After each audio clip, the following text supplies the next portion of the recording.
Hello, I want to talk today about strategies to cope with ADHD at home and in the workplace. I'm Dr. Kirsten Hunter, clinical psychologist of 23 years, and I love talking about psychology with the public.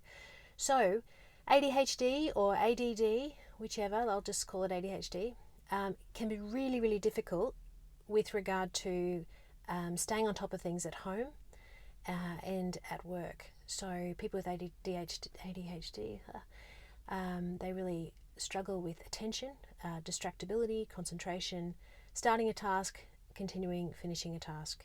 It's really tough. They can be overwhelmed when there's something to organise. A task can feel much too big for them.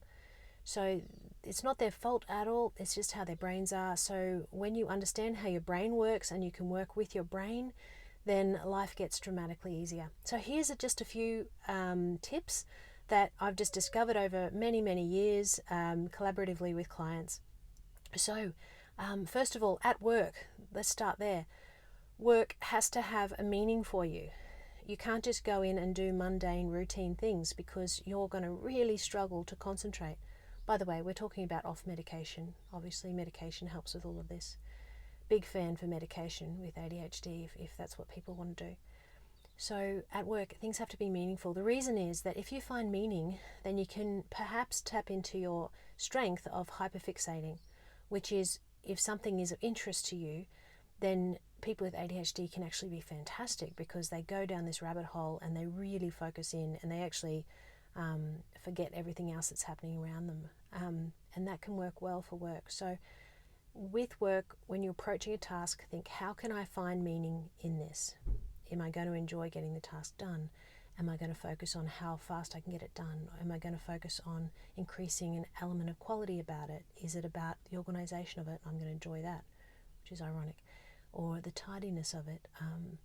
Or is there a question that I'm really learning about and I'm going to focus on that? So find meaning and try to create your hyperfixation. Really, really wonderful if you can do that. At home, a few hot tips, very common ones. Lists. The ADHD brain really struggles with organisation. So if you write a list of all the things you want to achieve that day on one side, and on the other side, the kind of bigger picture things that you just want to get around to, the one day list, just to get it out of your head. So the list on the left is today, and try to be realistic, and the list on the right is everything else, just to get it out of your head. And so you keep, the skill is to write the list, and the second skill is to actually go back and look at the list. So I know a lot of people that have a whiteboard on their fridge.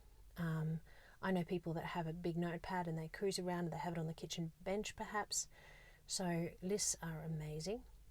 Creating routine is good because then I know one lady who, every Thursday night she cleans her house. That's just what she does. She can't do a bit here and a bit there through the week because her brain can't handle that. So one day she gets in and she does it and she's absolutely predictable, and that works for her. Placement of objects. Having routine for where you put your keys, where you put your handbag, where you put your wallet, where you put your sunglasses. If you've got kids, where do you put their uniforms? When they take them off, if you're going to wear them, bits of it the next day. So placement of objects, and that's about learning the skill of holding onto something and being mindful of where you put it down, which is not natural when you have ADHD. It's something you've got to learn. So you've got to consciously be saying to yourself, where am I putting this? Where am I putting this? I have a lot of people who say they walk into a room and forget what they're doing, why they're doing it. I know a lot of people that love post-it notes, and so when they're going to do something, they'll write a post-it note. They'll literally carry it around with them and just remind themselves of what they're doing. Otherwise, they're going to start doing one job and then step into start doing another job and step into doing another job and then step in doing another job, because they'll see something and get distracted and forget what they're doing. So doing one job to completion is efficient, and then you can move to the next, but you've got to support yourself. So some people literally walk around with post-it notes saying, right now I am doing this task one at a time. So I guess it's really about understanding how your brain works, giving yourself a lot of strategies to support yourself. Just quickly with kids, parents with ADHD kids get really frustrated because the kids won't follow their instructions. Firstly, only give one instruction at a time, don't give three, that's a disaster.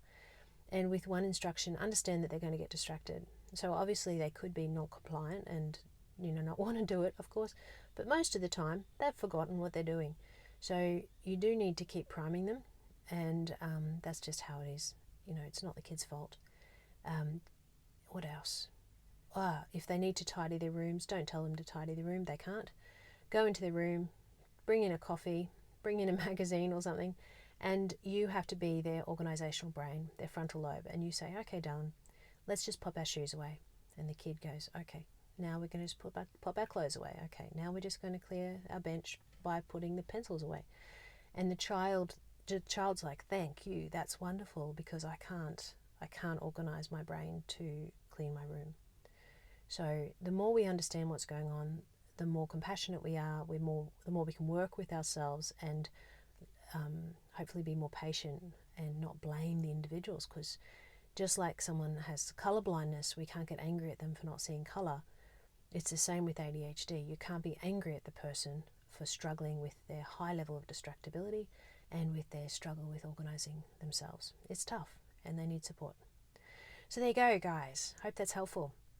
And I hope this is helpful for family members as well, to understand each other. That's really important.